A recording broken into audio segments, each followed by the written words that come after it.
예, 또 보고 싶은 사람, 다시 오고 싶은 마음이란 제목으로 하나님 말씀 증거하도록 하겠습니다. 호감이 있는 사람하고 반감을 일으키는 사람이 있죠. 그 호감을 주는 사람의 특징은 뭐냐면 상대를 항상 인정하는 사람이고, 대신에 반감을 일으키는 사람들 보면은 알게 모르게 상대를 무시하는 사람입니다. 이게 자기는 진심이 아니라 그래요. 난 진심이 아닌데, 이게 중요한 게 아니라 느낌을 그렇게 주면은 어리석은 거죠. 진심이 아니더라도 느낌을 주면 뭐 똑같은 거죠. 그러니까 무시받았다는 느낌을 주는 것, 진짜든 아니든 그런 사람 반감을 일으키는 것이고, 또 진짜든 아니든 간에 가식이든 간에 인정을 받았다 생각하면 호감이 생기게 된다는 것입니다.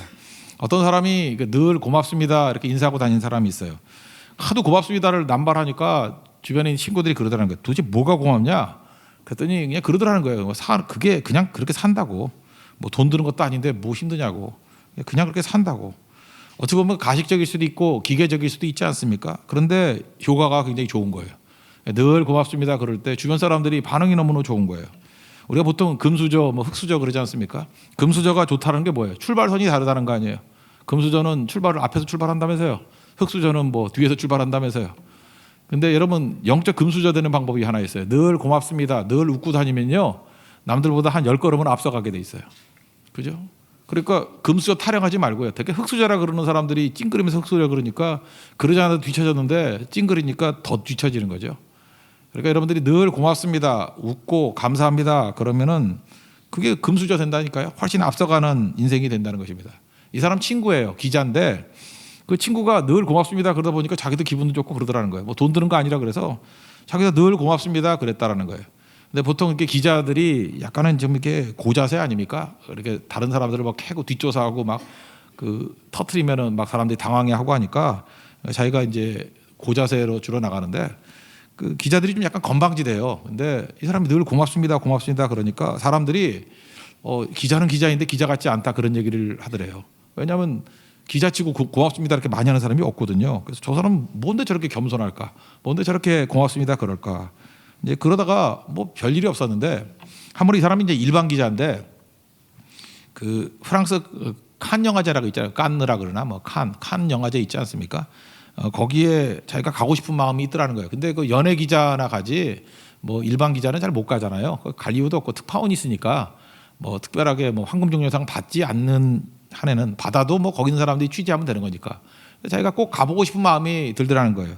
그래서 자기 데스크에 그 위 사람한테 부탁을 했대요. 저 좀 그 파견해 주면 안 되겠습니까? 그랬더니 그 일반 기자가 여기 뭐 하러 가냐고. 근데 하도 부탁을 하니까 그러더라는 거예요. 그 협찬이 들어오면 보내주겠다고. 비행기 티켓하고 뭐 숙박비 이런 거 협찬 들어오면 보내주겠다고. 근데 막막하죠. 누가 협찬을 해주겠어요. 그런데 그 같이 일하던 그 영화 배급사 대표가 쭉 보더니만 자기가 안 가자고 묻더라는 거예요. 그래서 못 간다 그랬더니 늘 고맙습니다 하는 사람 어디냐고 찾더니만 협찬해 줄 때가 같이 가자고. 그래서 같이 가게 됐대요. 아무것도 아닌 것 같이 보이지만 그 사람이 그런 얘기를 하는 거예요. 자기가 이 땡큐의 파워를 알게 됐다고.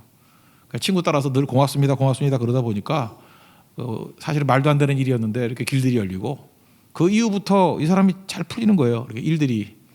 여러분 인생도 마찬가지입니다. 이렇게 늘 웃으면서 늘 고맙습니다 하는 사람은 호감을 주는 사람이고 그런 사람들이 길이 열리게 된다는 것입니다. 우리나라 노벨 문학상 별로 없죠. 이유가 뭔가 뭐 여러 사람이 분석을 하는데 번역을 잘 못해서 그런다라는 얘기도 있어요. 그 예를 들어서 이게 우리 한국말에 아 다르고 어 다르고 그런다는데 이거를 영어로 잘 표현할 수 있는 사람이 별로 없는 것 같아요. 영어 표현이 없으면 만들어내기도 해야 되는데 그게 잘 못하잖아요. 그러니까 여러분들 영어에 예를 들어서 because of you 그러면 이거 번역을 어떻게 하죠? 그냥 우리 기계적으로 얘기하잖아요. 너 때문에. because of you, 너 때문에. 그래서 이 너 때문에라고 하면 느낌이 어때요? 원인과 책임이 상대에게 있다라는 것 같이 들리잖아요. 너 때문에. 뭐든지 너 땜시 뭐 이러잖아. 그죠? 너 때문에. 사실 because of가 나쁜 뜻이 아닌데 너 때문에. 이게 사실 영어에 포함되는 부분은 좋다는 뜻이 한 80%쯤 되거든요. because of you. 그러면 근데 우리는 번역하는 그 순간에 나쁜 걸로 번역이 된다고요. 너 때문에. 그래서 이걸 바꾸자는 얘기가 있어요. 너 덕분에. 똑같은 얘기잖아요. 그죠? 너 때문에라고 번역할 수도 있겠지만 너 덕분에, 당신 덕분에 그럼 다르죠. 당신 덕분에는 그 안에 뭐가 포함되어 있어요? 감사가 포함되어 있는 거죠. 예를 들어서 너 때문에 요셉 같으면 너 때문에 노예됐어 이런 것도 있지만 너 덕분에 애굽에 가서 총리 됐어. 다르잖아요. 너 때문에 그러는 순간에 자기의 억울함들이 쭉 나올 건데 너 때문에 노예됐어. 너 때문에. 그럼 막 억울함이 막 나오는 거 아니에요? 그 언어가 얼마나 중요한데 너 덕분에 그러면 노예였는데 애굽에 가서 나중에 총리가 됐잖아요. 너 덕분에. 그래서 그 영어 성경에 나오는 because of you는요, 형들 덕분에 내가 먼저 와서 온 가족을 구원하는 도구가 되었습니다. 그렇게 되잖아요. 근데 그 번역을 너 때문에 그러면 나쁘게 나와야 되는 것 같이 보이잖아요. 그러니까 이게 언어 하나가 되게 중요하고 언어는 생각을 지배하는 거거든요. 내 생각이 어떻게 되는 것인가. 그래서 여러분 할 수만 있으면 때문에라는 말을 없애버리고 덕분에로 다 바꿔보세요. 이 덕분에 잘 안 쓰게 되죠. 덕분에. 이게 입에 붙기 시작하면은 그때부터 여러분들 금수저 돼요. 인생이 바뀌고 호감을 느끼게 되고 아마 만나자는 사람도 많을 거고 주변의 사람들이 모여들게 될 거예요. 근데 때문에 되면 원망이 나오죠. 너 때문에 이 꼴이야. 너만 아니었어도 뭐 맨날 이렇게 되는 거예요. 그게 되게 중요한 거죠. 그래서 대화도 덕분에라는 건 상대를 중심으로 하는 대화 아니에요. 그 예수님 참 재밌지 않습니까? 12 혈루증 앓았던 여인이 있어요. 그 뭐 와가지고 옷자락에 손자도 되면은 뭐 낫겠다 그러는 거 아니에요? 그 뭐 주의 옷자락 잡으면 뭐 그 노래 근거도 되잖아요. 근데 그 여자가 고침 받았어요. 고침 받았는데 그럼 곰곰이 한번 생각해 보세요. 그 사람이 왜 고침 받았죠? 고침 받은 이유가 뭐예요? 예수님 능력 아니에요? 아, 능력이 내게서 나간 줄 알미니라 그랬잖아요, 예수님이. 그 어떻게 뭐 누가 손댔다 그랬더니 뭐 베드로부터 시작해서 아이 신경도 예민하셔. 사람들 이렇게 많은데 누가 손댄지 어떻게 알아 그랬더니 아니야 내게서 능력이 나간 줄 알미니라 이렇게 나오잖아요. 그러니까 그 여자가 난 이유가 뭐예요? 예수님의 능력 때문이죠. 그래서 예수님은 상대 중심으로 얘기하잖아요. 내 믿음이 너를 구원했다고. 이게 대단한 표현 아니에요? 나의 능력으로 고쳤는데 예수님은 그게 사실이지만 얘기를 반대로 하잖아요. 똑같은 얘기죠. 네 믿음이 있기 때문에 능력이 나타났다라는 건데 예수님 표현은 뭐예요? 내 믿음이 너를 구원하였느니라. 그러니까 상대 중심의 언어를 사용하잖아요. 자기가 없잖아요. 예수님 제자라 그러면 우리도 예수님이 말버릇 배워야죠. 어디 가가지고 내가 뭐 했고 내가 그럼 그게 벌써 말세 징조고 망하는 거라고요. 상대방의 요인 때문에 예를 들어 내가 가서 막 도와줘요. 막 도와주고 막 헌신하고 다 했어요. 그럴 때 내가 헌신하고 내가 다 도와줬다 그러지 말고 네 눈망울이 나를 오게 했어. 그럼 다르잖아. 너무 시적이었는가? 이런 막 흔들리는 모습이 보이네. 그 인도의 아이의 그 눈망울이 있잖아요. 그죠? 네 눈망울을 잊지 못해서 네 눈망이 나를 오게 했어. 그럼 그 눈망울 때문에 우리가 끌려간 거예요? 그게 예수님 용법이라고요. 너의 눈물이 나로 하여금 주게 했어. 다르잖아요. 상대방 중심으로. 상대방의 근거를 찾아내는 거예요. 그래서 그게 격려죠. 그게 세워주는 거. 그런 마음과 태도가 꼭 있어야 된다는 것입니다. 아브라함 얘기인데요. 아브라함이 이제 환대하는 얘기가 나와요. 환대라는 건 뭐예요? hospitality. 이게 상대 중심이 될 때 이게 환대가 나오는 거라고요. 이때 장면이 날이 뜨겁대요. 우리나라도 여름에 뜨거워서 알죠. 막 38도 이럴 때 보면 나가기 쉽습니까? 나가고 싶지 않아요. 꼼짝도 하기 싫지. 진짜 더워봐요. 꼼짝도 못해요. 인도도요. 이렇게 12월에 가니까 살만하지 4월이나 지난번 갔더니 다 죽어요. 다 죽어. 나가기도 힘들어. 뭐 38도 이런데 뭐 에어컨도 없고 막 먼지 날리고 막 이러면 아무것도 못해. 시에스타라는 게 있잖아요. 그 더운 나라에서 낮잠 자는 거. 그러니까 이때가 못 움직일 때거든요. 근데 마침 이렇게 날이 뜨거울 때 손님이 왔네. 하나님이 오셨어요. 하나님이 천사 둘 대동해서 그러니까 뭐 구약의 예수님이겠죠. 이렇게 왔어요. 왔을 때 아브라함이 했던 일이 뭐죠? 달려갔어요. 막 달려가서 몸을 땅에 엎드리고 이게 최고의 환대죠. 우리도요 어떤 사람에게 대해서 이렇게 호감을 얻기 위해서는요 이렇게 몸이 빨라야 돼요. 막 달려가는 모습.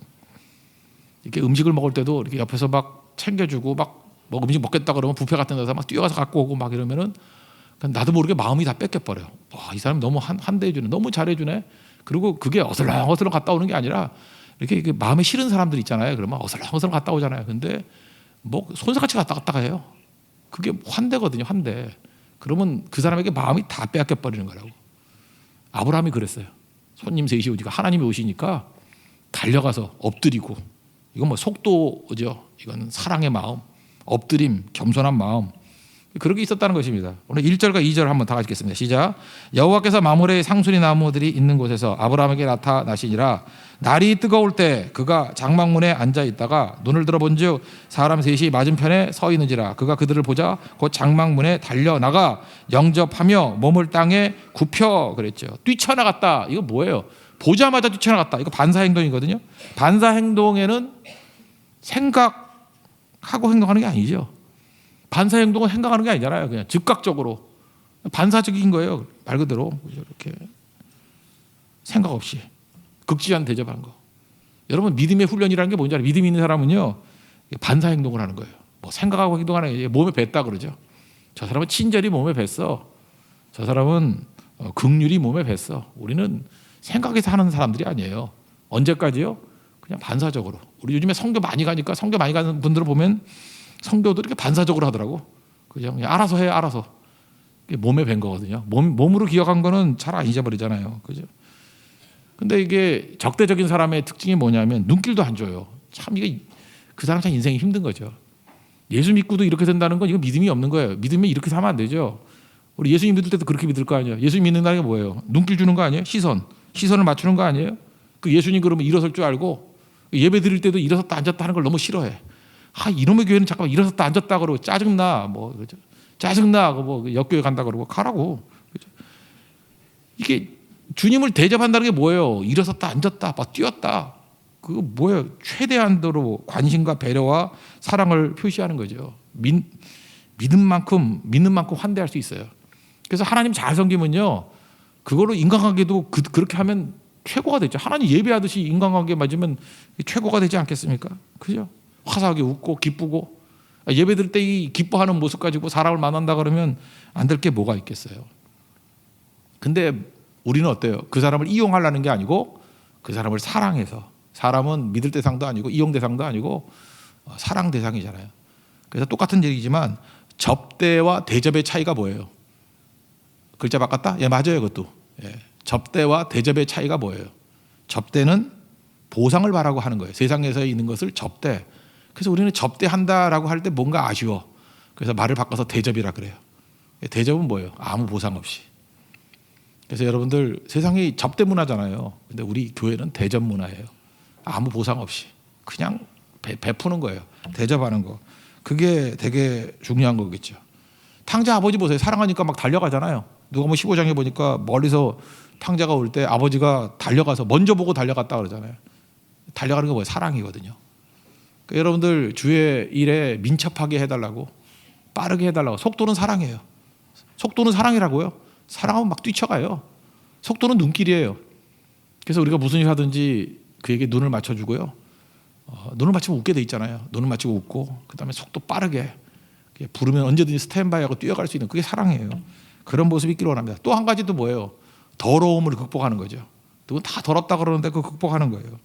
여기 보니까 그 하나님 앞에 주여 그러잖아요. 아도나이. 하나님을 대접할 기회를 달라 이렇게 얘기하지 않습니까? 그리고 발을 씻겨 드리겠습니다. 원래 그 중동 지방에 물이 귀하잖아요. 물이 귀한데 더러운 발을 씻겨 주겠답니다. 내가 종이 되겠다 그런 얘기죠. 3절 4절을 읽겠습니다. 시작. 이르되 내 주여 내가 주께 은혜를 입었사오면 원하건대 종을 떠나 지나가지 마시옵고 물을 조금 가져오게 하사 당신들의 발을 씻으시고 나무 아래에서 쉬소서. 그러니까 이게 시작에도 보면은 마리아가 그 예수님 발을 씻어줬다. 가장 더러운 걸 손댔다는 거 아니에요. 그리고 뭐로 닦았대요?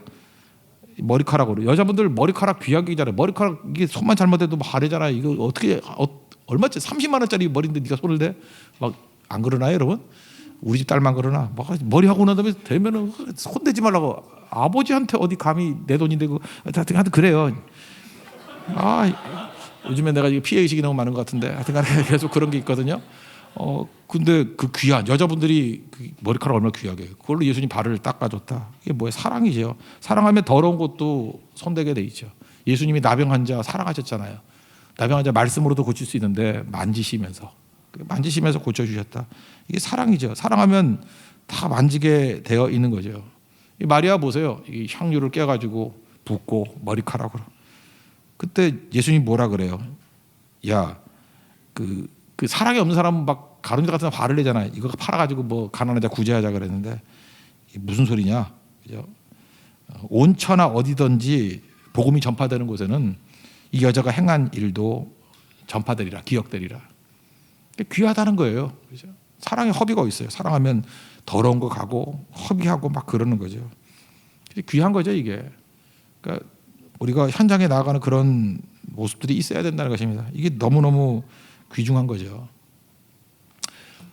이번에도 인도 선교 간다 그러면 선교 많이 간다 그러면 사람들이 이런 얘기를 해요. 그거 뭐 허비하는 거 아니냐고. 비싼 돈 들여가지고 아까운 시간 들여서 거기까지 가냐고. 그 뭐 한두 번 들은 거 아니니까 그러죠. 사도 바울 한번 생각해 보세요. 사도 바울의 그 복음 증거의 발걸음이 헛된 거였습니까? 바울은요 지금같이 이렇게 차 없었어요. 그거 알잖아요. 주로 걸어갔을 거라고. 사도 바울이 대충 이게 보면요 배 타고 간 거 빼놓고 이렇게 걸은 것만 2만 킬로 정도래요. 2만 킬로. 2만 킬로가 어느 정도냐면 그 서울에서 LA까지가 비행기 타보면 9,300킬로가 나와요. 뭐 6만인가 7만 마일쯤 나오니까 1.6 곱하면은 9,300쯤 될 거야. 9,000 정도. 그러니까 서울에서 LA까지 걸어가는 거예요. 직선거리로. 비행기 또 직선보다 또 이렇게 위로 가잖아. 그죠? 이렇게 제일 빠르게 가면은 9,300 정도니까 LA까지 지금부터 걸어간다고 생각해봐. 그 길이 있어가지고. 그 왕복에도 18,000밖에 안 돼요. 그보다 더 걸었다고. 사도 바울이 이렇게 걸어다니면서 죽어라 걸은 거죠. 그거 걸어다니면서 복음을 증거했다고. 복음을 증거. 2만 킬로라 그러면 서울 부산이 한 500킬로쯤 되나요? 서울 부산 왕복 10번 하면은 1,000킬로니까 그게 10,000킬로예요. 서울 부산 왕복 한 20번쯤 한 거예요. 그렇게 돌아다니면서 복음을 증거했다고요. 그게 헛된 거예요. 사도 바울이 지나간 자리에 교회가 서고 그리고 한 사람 한 사람 증거했던 그 몇 안 되는 사람들이 퍼져가지고 지금 우리에게까지 복음이 증거가 됐잖아요. 복음 증거를 이렇게 생각해요. 헛되다고 생각하는 게 뭐냐면 인간의 힘이라고 생각하니까 헛된 거예요. 능력은 하나님께서 일하시는 거죠. 제가 얼마 전에 어떤 그 성도하고 대화를 나누다 보니까 이렇게 인도 성경을 갈 때 아픈 사람들이 와요. 안수기도 이렇게 해달라 그런다고요. 평신호들한테도. 근데 당황스러웠대. 내가 무슨 능력이 있다가 안수기도를 하나. 안수기도라는 건 내가 하는 게 아니거든요. 내게 무슨 능력이 있어요. 나는 능력이 없죠. 손을 얹고 기도하면서 하나님께 부탁하는 거예요. 하나님, 나에게 능력이 없습니다. 하나님의 능력으로 고쳐주세요. 예수님, 내게 능력이 없습니다. 이 손을 얹는 이 부분에 예수님이 오셔서 치료해 주세요. 그거 아니에요. 그러니까 중보기도예요. 중보기도. 예수님 능력으로 해달라고. 예수님이 일하게 해달라고. 예수님이 살려달라고. 살아나는 거죠. 사도 바울도 마찬가지 아니에요? 고린도서 3장 6절에 그러잖아요. 나는 심었고 아볼로를 물을 주었을 때 심고 물 주는 게 뭐 중요해? 하나님이 자라나게 하신다고. 변화와 믿게 하고 자라나게 하시는 건 하나님밖에 없는 거죠. 그러니까 주님 의지하는 거예요. 그러니까 왜 헛되다고 얘기해요? 하나님 없이 인간의 발걸음에 생각하니까 헛발걸음이지. 그 돌아다닌다고 변화가 돼? 우리가 뭐 하는 일이 뭐가 있어요? 그거 뭐 오영리 정도 증거하고 연극하고 말씀도 자유롭게 못해요. 뭐 축호 전도 좀 하고. 말씀은 이번에는 공개적으로 할 수 있는 2번밖에 없어요. 그죠? 2번 정도 말씀 증거하고. 그 정도라고. 그러면 그걸로 끝나나요? 아니죠. 거기서 하나님이 일하시는 거라고. 우리 2주 전에 네팔 선교를 다녀왔죠. 거기서 한 명 자매가 송효정 자매가 그냥 네팔 다음에 2주 만에 인도 가니까 네팔에서 2주 좀 있겠다고. 그래서 있으라 그랬어요. 있고 아마 내일 뉴델리에서 만날 거예요. 비행기 타고 와서 거기서 만나서 같이 갈 건데 2주 동안 뭐 했나 봤더니 제가 마지막에 보니까 혼자 남는데 불쌍해 보이더라고요. 공항에서 호주머니 뒤져보니까 100불짜리 하나 있더라고. 그래서 100불 줬어요. 이거 밥이나 사 먹으라고. 사실 네팔에서 100불이면 밥 잘 사 먹거든요. 근데 이 자매가 그걸 가지고 치투안으로 갔더라고. 선교사님과 함께. 거기서 이제 2주 동안 뭐 선교사님이 돌봐주겠어. 거기서 알아서 놀라 그러는데 그때 우리 같이 왔던 우리 교회에서 간증됐던 순이 또 그 오빠가 라잔이거든요. 라잔. 얘네들도 복음의 비진자죠. 얘네 끌고 1800m. 그 자매 등산 잘 못하는데 아마 걸어가질 않은 것 같고 라잔 오토바이 뒤에 타고 간 것 같아. 그죠? 아무리 생각해도 걔가 걸어서 1800m를 올라갈 리는 없고 오토바이 타고 간 것 같아요. 거기 모조방 마을이라고 가가지고 애들 70명 모아놓고 그 말이 참 가슴에 와닿더라고요. 한 끼 배부르게 먹였대요. 100불이면 배부르게 먹기도 남는데요. 100불이 큰 돈이에요. 네팔 가면은. 그죠? 지난번에 그 고아원에 뭐 한동안 굉장히 많은 애들 다 먹여준다. 50불이면 다 먹인다고 하더라고요. 50불이 그렇게 큰 돈이에요. 50불이면 5만 원, 6만 원인데 그러면은 뭐 100명인가 200명인가 다 먹인다 그러더라고요. 그러니까 굉장히 큰 거죠. 잘 보세요. 걔네들이 지나간 자리, 우리가 복음 증거했던 그 자리, 거기서 끝난 게 아니잖아요. 순이, 라잔, 걔네들이 시간 내서 헌신하잖아요. 그리고 밥 먹으라 그랬으면 비싼 집 가가지고 네팔도 비싼 데 있거든요. 거기서 몇 끼 먹을 수 있는데 그거 가지고 자기들도 아는 거죠. 이걸로 70명이라는 아이를 배불리 먹일 수 있다고. 그것도 산에 오토바이 뒤에 타고 혹시 걸어갔을지도 몰라. 나 확인 안 해봤어요. 근데 걸어갔을 리는 거의 없다고. 그죠? 이건 주님 오실 확률이 높아요. 그건 아닐 것 같고, 예. 그냥 오토바이 타고 간 것 같이 보이는데 그 모조방 마을에서 70명 잘 먹이고 이게 헛된 거예요? 우리가 했던 모든 일이 헛된 거냐고. 헛되지 않잖아요. 거기서 하나님께서 일하시는 부분들이 다 있지 않습니까? 그러니까 하나님께서 우리에게 주셨던 기회를 가지고 헛된 게 아니에요. 잘 뛰고 사랑은 그런 거거든요. 더러운 것, 험한 것, 그저 이렇게 뜨거움과 기쁨 가지고 헌신할 수 있는 것들이 있다라는 것입니다. 아브라함이 참 귀한 게 뭐냐면 그 앞부분에 보면요, 이름이 바뀌어요. 아브람에서 아브라함, 열국의 압이라고. 그러니까 스케일이 달라요. 그죠? 뭐 큰 자의 압이 정도가 아니라 열국의 압이, 모든 올레이션스, 모든 나라들의 압이 뭐 이렇게 이름이 되게 좋아졌거든요. 빵빵해졌거든. 그러면 대부분의 이렇게 상태가 좋아지고 그러면은 중심 있는 사람은 안 흔들린다 그러죠. 이게 중심이 생긴 거예요. 아브라함은 믿음이 생긴 거예요. 이렇게 높아지면 교만해지거든요. 근데 아브라함은 겸손하잖아요. 겸손하니까 은혜가 흐르죠. 겸손이 뭐예요? 여러분, 구원이 뭡니까? 내가 종이라는 걸 아는 거예요. 높아졌는데, 이름이 커졌는데 아브라함은 엎드릴 줄 알아요. 이게 구원이에요. 어떤 사람은 이게 잘 못 줘요. 이름도 못 바꿔주고 능력도 못 주고. 왜냐하면 그러면 또 기고만장해서 그러거든요. 교회도 그래요. 참 안타까운 게 뭐냐면 집사일 때 충성스러운데 그래서 속아가지고 장로 시켜놓으니까 막 교만해지고. 저 그거 경험했어요. 이거 10년을 속이더라고. 10년을. 그래서 내가 보통 사람은 3년이면 안다고 생각했는데 10년 동안 가짜 행세를 해가지고 아주 나쁜 놈이 있었어요. 하여튼 그런 거 보니까 야, 저럴 수도 있구나. 부목사 때 너무 신실한 거야. 겸손하고 뜨겁게 기도하고. 단임 목사 되니까 다리 떨고 있어. 건들건들하고. 나 미치겠어요. 그죠? 작은 교회일 땐 정말 겸손했거든. 근데 교회가 부흥했다고 큰 교회 되니까 이게 목에 힘이 들어가고 막 그러더라고. 그냥 꺾어버리고 싶더라고. 그죠? 되게 그런 거예요, 사람이. 그래서 겸손을 배워야 돼. 겸손을. 더 낮아지고. 구원은 그거예요. 내가 좋은 힘을 아는 거. 예수님이 좋은 기도 가르쳐줬죠. 모든 일 다 명령받은 거 다 행하고 난 다음에 뭐라 그러라고요? 나는 무익한 종이라 하야 할 일을 했을 뿐입니다. 누가복음 17장에 나오잖아요. 나는 하야 할 일을 했을 뿐입니다. 아브라함이 이랬어요. 이게 능력이에요. 아브라함에게 구원이 임한 거라고요. 우리 가운데도 이런 겸손한 마음, 엎드리는 마음, 환대하는 마음, 이번 선교 떠나는 사람도 이 마음이 있기를 원합니다. 여러분, 발이 빨라야 돼. 뛰어다녀야 되고요. 엎드릴 줄 알아야 되고. 하여튼 빨리빨리 가고 상대방 시선 맞추고, 그죠? 외면하지 말고, 그리고 언제나 더러움을 받아들일 줄 아는, 이게 환대예요, 환대. 여기에 구원의 능력이 임하게 된다는 것입니다. 그리고 와이프 불러가지고 뭐라 그러죠? 떡 만들어라, 떡 좀 잘 만들어라, 우리 같은 밥 차려라, 송아지 잡아라. 요즘에 좋은 송아지가 뭐예요? 2+짜리 이런 거. 더 좋은 거 있나요? 나 잘 모르겠어요. 없어요? 근데 우리 집은 참 이상해요. 2+짜리는 여자들만 먹고 저한테는 이상한 거 주더라고. 고기 별로 좋아하지 않잖아. 나 미치겠어. 그만하겠어요. 하여튼간에 그냥 상추나 먹어야지. 하여튼 그래요. 저 채식주의자예요. 고기를 안 줘가지고. 줘야 먹지. 그래. 근데 아브라함은 달랐어요. 이게 2불 잡아가지고 주고. 이게 환대예요, 환대. 두 번째인데요. 환대하면 어떤 일이 벌어지냐? 가장 좋은 게 나와요. 여러분 그러잖아요. 왜 나는 이렇게 열심히 뭘 했는데 아웃풋이 안 좋죠? 좋은 게 안 나와요. 환대가 없어서 그래요. 그죠? 교회에서도요, 여러분들 예수 믿는 사람들 하면 환대하는 마음이 있어야 돼요. 교회에서 시선도 안 맞추고 막 지멋대로 사는 사람, 우리 교회에서도 그런 적이 있었어. 어떤 성도가 어떤 성도를 또 만나고 서로 둘이 놀라는 거예요. 너도 이 교회 다니니? 너도 이 교회 다니니? 알고 봤더니 둘 다 배신하고 막 싸움 벌어지고, A가 B 얘기하는데 아주 막장이고 B가 A 얘기도 막장이고, 지금 한 사람 안 나와요. 잘못 들어온 거지, 그죠? 이게 왜 그래요? 환대가 없는 인생을 사니까 서로 놀라고, 그러니까 떠나가고 하는 거니까 이게 문제가 되는 거죠.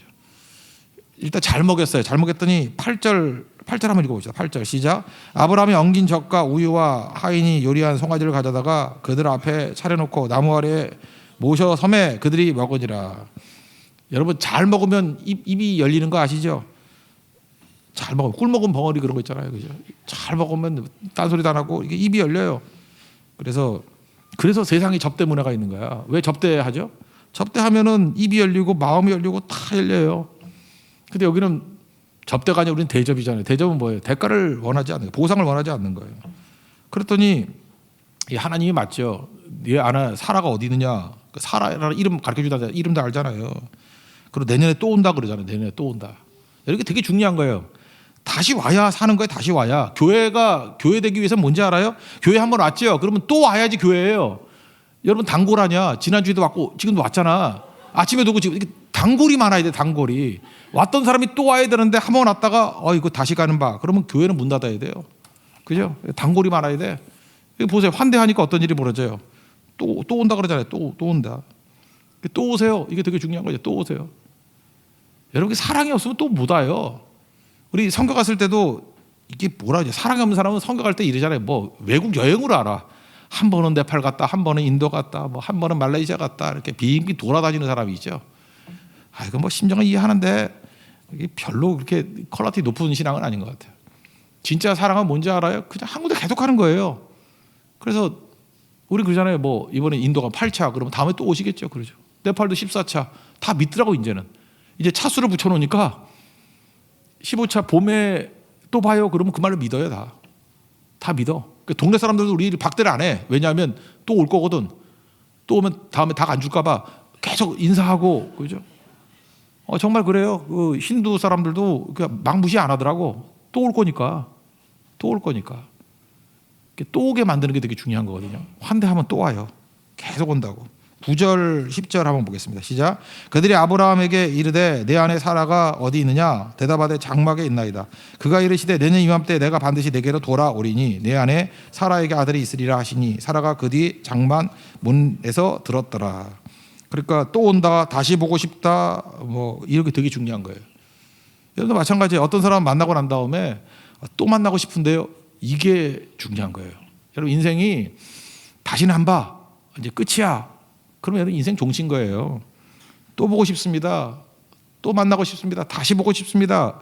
그런 인생이 돼야 돼요. 그래서 항상 다시 보든 안 보든 게 중요한 게 아니라 다시 보고 싶은 마음이 생기게 만드는 그거를 신고 돌아오는 게 필요하다고요.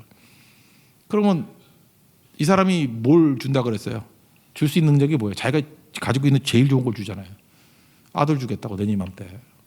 그러니까 환대에서는 우리가 원하지 않더라도 하여튼 그 사람이 줄 수 있는 최고의 좋은 것을 줘요. 또 온다 그러고 다시 보자 그러고 자기가 줄 수 있는 최고의 것을 준다고. 하다못해 여러분 인간적으로 환대를 하다 보면요. 어떤 때는 뭐 줄 게 없어가지고 자기가 알고 있는 정보를 줘. 뭐 여기 이렇게 가면은 뭐가 있대. 근데 그게 굉장히 중요한 거거든요. 우리 교회도 이렇게 취업한 사람들 보면요. 막 환대를 해줬어. 우리는 접대가 아니고 대접이거든요. 보상 바라지 않고. 그랬더니 너무너무 미안해가지고 그냥 다 가르쳐 주더라고. 다 가르쳐 줘가지고 뭐 알려주고. 이번에도 우리가 선교지 가면 선교사님들에게 대접을 잘해주잖아요. 그죠? 잘해주고 우리가 최선을 다하잖아요. 다 했더니 어떤 집사님 가정이 어떤 그 선교지 가는데 그 선교사님이 뭐 숙소부터 이렇게 다 이렇게 마련해 주고 그랬다 그러대. 그 왜 그래요? 그 선교사님도 그래. 대접을 잘 받으니까 자기가 줄 수 있는 최고의 것을 다 주잖아요. 모든 걸 해주잖아요. 그러니까 다 윈윈 되는 거죠. 여러분들 이렇게 생각해요. 왜 사람들이 나에 대해서 자꾸 이렇게 적대적일까? 왜 저렇게 상태가 안 좋을까? 여러분의 그 눈도 안 만지는 태도, 인사도 안 하는 태도, 웃지도 않는 태도, 그 밥맛인 태도, 그게 나를 이렇게 만든 거예요. 환대는 또 만나게 쉽게 만들고 다시 만나게 쉽게 만들고 가장 좋은 걸 주게 만든다는 것입니다. 이게 선순환이 되는 거죠. 이게 아브라함이에요. 아브라함의 구원은 이렇게 이루어지는 거예요. 아브라함이 열국의 아비가 되는 건 이렇게 이루어지는 거라고. 하나님께서 그런 방식을 통해서 열국의 아비가 되는 능력과 은혜를 주신다는 것입니다. 여러분 우리가 어느 곳에 가든지 항상 이런 환대하는 하나님의 백성 되기를 바랍니다. 그래서 가장 좋은 걸 주신다 그랬는데 이제 세 번째인데 그 다음에 이제 문제가 이거예요. 그 생각을 보신다는 거예요. 생각을. 장막 뒤에서 사라가 들었습니다. 그랬더니 비웃는 거예요. 여자들은 이렇게 숨어서 잘 듣는 것 같아. 나와 들어야지. 그러면서 자기가 하나님을 믿었는데 상황이 점점 나빠지는 거예요. 남편은 늙었고 뭐 나는 생리가 끊어졌다. 근데 무슨 놈의 아들이 생겨. 이렇게 불가능하다 이렇게 생각을 한 거예요. 11절 12절 한번 읽겠습니다. 시작. 아브람과 사라는 나이가 많아 늙었고 사라에게는 여성의 생리가 끊어졌는지라. 사라가 속으로 웃고 이르되 내가 노쇠하였고 내 주인도 늙었으니 내게 무슨 즐거움이 있으리요. 믿음의 연단이 생기는 거죠. 상황이 나빠져도 더 의뢰해야 되는데 여기서 할 수 있는 게 뭐죠? 믿음은 같이 가지 않는다는 거예요. 남편의 믿음이 좋을 수도 있고 아내의 믿음이 좋을 수도 있고 각자 하나님 만나야 되는 거지. 이 집은 남편 믿음이 좋았어요. 그 여자가 믿음이 없고 그래서 나중에 질질 끌려가는 쪽이야. 그러니까 여자 때문에 문제가 많아져요. 그죠? 문제가 많아져가지고 뭐 아들이 없으면 좀 있다 그러는데 어디 잔머리 써가지고 뭐 하갈 보내가지고 뭐 아들 낳자 뭐 이따위 짓이나고 그러니까 이게 문제가 되는 거죠. 근데 믿음이 똑같지 않아요. 어떤 집엔 아내의 믿음이 좋은 데가 있어. 그러면 또 남편이 또 끌려가 다니는 거죠. 그렇지만 끌려만 다니면 안 돼요. 빨리 독자적으로 자기 믿음 가운데 설 줄 알아야 된다는 것입니다. 이게 중요한 건데 그거를 못 하더라는 거예요. 근데 중요한 건 뭐냐 하면 지금 사라가 속으로 비웃었고 말 한마디 한 적이 없어요. 근데 하나님께서는 아셨죠, 그거를. 난 이게 너무 깜짝 놀랐어요. 하나님은 우리의 생각을 보신다는 거예요. 우리 생각을 보신다. 우리 생각을 들으신다. 13절 14절 읽겠습니다. 시작. 여호와께서 아브라함에게 이르시되 사라가 왜 웃으며 이르기를 내가 늙었거늘 어떻게 아들을 낳으리요 하느냐. 여호와께 능하지 못한 일이 있겠느냐. 기한이 이를 때 내가 내게로 돌아오리니 사라에게 아들이 있으리라. 이게 놀랍지 않아요? 지금 사라가 장막 뒤에 숨어가지고 안 보이는 데서 혼자서 웃고 혼자서 내가 늙었는데 어떻게 아들을 낳으리요 혼자 생각만 한 거예요. 근데 하나님께서는 그 생각을 보시잖아요. 우리도 마찬가지죠. 우리는 생각만 하면 아무것도 아니라고 생각하는데 생각을 하나님은 보셔요. 그래서 이 행동 차원에서 조심하는 것을 윤리도덕이라고 그래요. 그래서 세상에서는 생각은 뭔 짓을 하든 간에 행동만 별 문제 없으면 괜찮아. 그게 윤리고 도덕이야. 그러니까 윤리와 도덕은 뭐에 관심을 가져요? 행동에 관심을 가지니까 행동은 속일 수도 있죠. 외식으로 속일 수도 있고 숨길 수도 있죠. 그래서 숨길라 그러고 속일라 그러고 그래서 윤리 도덕이 깨끗해 보이지만 한번 들통나면은 이거는 진짜 개쓰레기 되는 거예요. 인간은 윤리 도덕으로 구원 못 받아요. 원천적으로 썩은 존재거든요. 그래서 행동 중심적인 신앙이 되면 안 돼요. 이건 윤리 도덕이에요. 근데 하나님은 뭘 보신다고요? 생각을 보신대요. 그러니까 생각 차원에서 조심하는 걸 신앙이라 그래요. 근데 우리 생각으로 그래서 마음으로 음욕을 품으면 죄졌다 그러고 마음으로 미워하면 살인했다 그러고 그 생각을 보시는 거예요, 주님이. 예수님도 그러잖아요. 생각 보신다고. 잠언 4장 23절에 보니까 모든 지킬 만한 것 중에 마음 지키라고. 생명의 근원이 거기서 난다고. 생각 보신다는 거죠. 마음 보신다. 마가복음 9장에도 나오잖아요. 변화산에 3명 예수님 데리고 올라가고 9명 남겨놨어요. 그 9명 남은 애들이 약간은 좀 실망했겠죠. 이거 차별대화는 예수님이 제 3명만 데려가고 우리는 남겨놨네. 우리 9명은 뭐야 쟤네는 금수저고 우리는 흑수저야. 쟤네는 금제자고 우리는 흑제자야. 이래서 열받으면 기도가 안 나와요. 잊지 마세요. 화내지 말아요. 화나면 기도가 안 나와. 기도가 안 나오면 능력도 없어. 근데 귀신 들린 아들을 데리고 나와서 아버지가 있네. 근데 백날해도 안 되는 거야. 기도해도 안 되고 세게 기도 안 되고 어떤 놈이 나사렛이 빠져서 그랬다. 그래서 나사렛 예수의 이름으로 그래도 안 되고 아니면 힘이 없다. 나사렛 예수의 소리 지르도 안 되고. 그러니까 열받으니까 기도가 안 되고 기도 하나니까 능력도 없고 그러니까 안 되는 거죠. 근데 예수님 내려오셨어요. 그랬더니 이 아버지가 제자들 때문에 이제 믿음이 없는 거잖아요. 제자들이 못 고칩니다. 내 아들 죽이려고 마귀가 이렇게 불에도 집어넣고 물에도 집어넣고 그럽니다. 그러면서 예수님께 뭐라냐? 무엇을 하실 수 있거든 도와주세요. 이래요. 무엇을 하실 수 있거든. 그러니까 믿음이 없는 거죠. 예수님께서 그거 가만 안 둬요. 그죠? 너 말 그따위래? 할 수 있거든이 무슨 일이냐? 무슨 말이냐? 믿는 자에게는 능하지 못할 일이 없다. 그 마음의 믿음을 고쳐주죠. 그랬더니 이 아버지가 정신 차려요. 화들짝 놀라가지고 내가 믿나이다. 나의 믿음 없는 것을 도와주소서. 이거 말이 틀린데 믿음 없는 것을 도와주소서 믿나이다 그래야 되는 건데 정신이 없어가지고 말을 바뀌어놨어. 믿나이다 이거 뻥이지. 안 믿잖아 지금. 믿나이다. 그래놓고 또 나의 믿음 없는 것을 도와주소서 이 뻥쟁이 이 바뀌어야 되는데 그래도 예수님은 그래도 까탈스럽지 않고 그 말이 그 말이다 해가지고 또 고쳐주시잖아요. 그죠? 그런 거 참 저는 예수님보다 수준이 한참 물론 떨어지겠지만 예수님 참 성격도 좋다 이런 생각을 갖고 나는 이걸로 맨날 따지는지 모르겠어요. 그죠? 따지지 말라고 그러니까 따지지 말라고 앞뒤가 문 닫고 나가라 그래도 문 닫고 어떻게 나가 그러지 말고 그냥 나가서 문 닫아도 문 닫고 나가라고 그렇게 하라고요. 그죠? 미장원 가서 머리 잘라달라 그래도 머리 자르면 죽잖아. 그죠? 머리카락 잘라주고 뭐 그런 거죠 인생이. 그러니까 주님은 생각 보신다는 생각. 그래서 하나님 내 생각을 붙들어 주세요. 지금 우리 현대인의 많은 그 문제들이 다 생각의 병 아니에요. 생각의 뭐 공황장애, 뭐 우울증 이게 다 생각 아니에요. 생각. 우리 생각이 아무것도 아니라고 생각했어요. 그냥 뭐 행동이 중요한 거지, 뭐 환경이 중요한 거지. 마음이 뭐 중요해? 생명이 그러니 거기서 난다는 거니까 그걸 웃기게 여겼잖아요. 그러니까 예배도 안 드리고 예배 드려야 하나님의 생명이 들어와서 내 생각을 지켜주신다니까요. 중심을 지켜주신다니까요. 우리를 깨끗하게 씻어주신다니까요. 우리에게 담대함을 주신다니까요. 생각. 예수님 만져주셔야 돼. 생각을 말씀으로 채워야죠. 생각 보십니다. 예수님 생각 보신다는 거예요. 그걸 꼭 봤으면 좋겠어요. 그랬더니 참 그 여자분들이 이상해. 그 우기는 게 좀 있어. 하여튼 이 사라 내가 나중에 천국 가서 한번 물어보려고 그래요. 왜 이렇게 우기냐고. 15절 한번 읽어보세요. 시작. 사라가 두려워서 부인하여 이르되 내가 웃지 아니하였나이다. 이르시되 아니라 내가 웃었느니라. 하나님하고 또 싸우고 있어. 말싸움하고 있어. 그죠? 그러니까 사라가 두려워서 두려운 거 좋아요. 부인하여 내가 웃지 않았대. 아니 하나님이잖아요. 그 하나님이 얼마나 민망했겠어. 야 내가 그래도 명색이 하나님이야. 근데 안 웃었다고 우겨. 하나님이 화가 나지. 웃었느니라 그래. 그러니까 우긴다고 다 답이 아니에요. 그죠? 말씀대로 되는 거죠. 말씀대로.